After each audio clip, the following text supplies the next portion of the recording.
خندانیدن دو قسم است.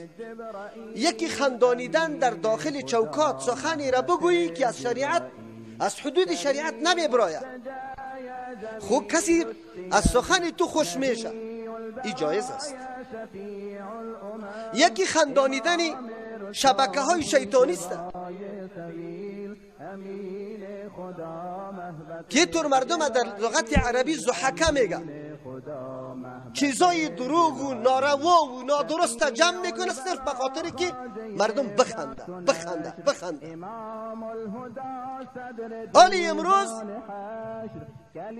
این دنیا در حد رسیده که مردمای رشید و عاقل و با ثبات وجود نداره، دور از مسلمانای واقعی و متدین و باهوش و با عقل. امو شبکه زیاد تعقیب میشه، بیننده زیاد داره که امی کارا را نشر میکنه. امروز خود دنیای فساد است، دنیای فحاشی است. هر شبکه که از هان مردم تغییر بده، منحرف بسازه، از آخرت غافل بسازه، یا را به فحاشی و عیاشی، به مادیات پرستی و عیش پرستی دنیا تشویق میکنه، مردم امو شبکه ها را دوست داره.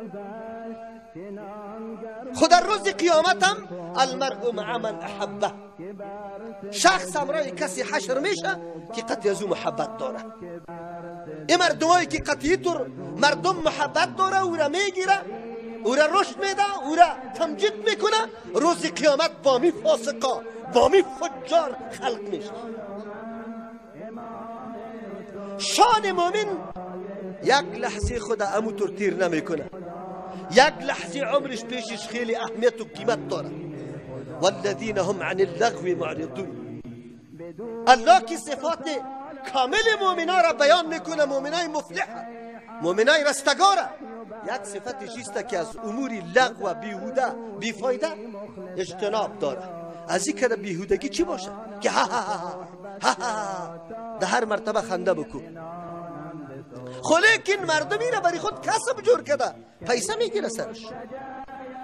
خو من میدونم که امی شخص نخواد که وعیداتش شنیده باشه و یک روز در مجلس دین نشسته باشه، آگاهی از آخرت داشته باشه. این نمون مردم است.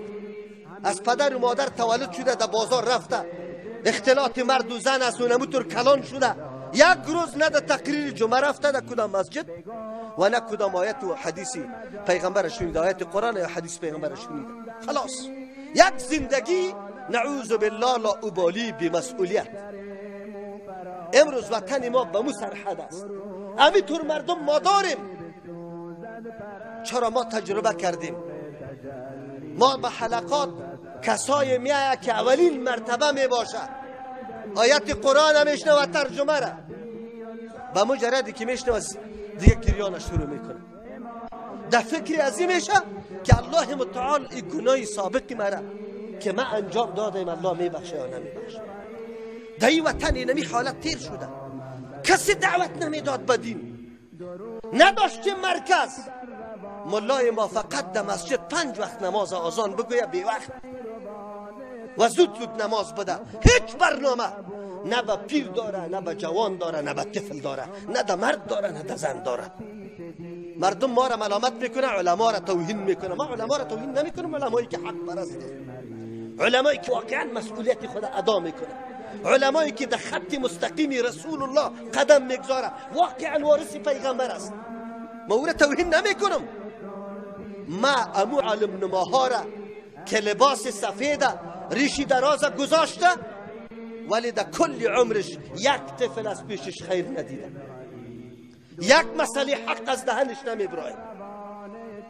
چیزی که مردم میکنه حقیقتش همگام است. ما اونمون ملاها را میگیم این ملت ضرورت داره، این مردم ضرورت داره، به فهم ضرورت داره، بشناس آخرت چی است. مسلمان چه عقیده داشته باشه نمیفهمه، نمیدونه. یک کسی که روز تا بگار این شبکه های شیطانی را تعقیب بکنه چی را میبینه، چی را میشنوه؟ شما بگوید از کجا یاد بگیره؟ تالی را در مسجد قدم نگذاشته. معلم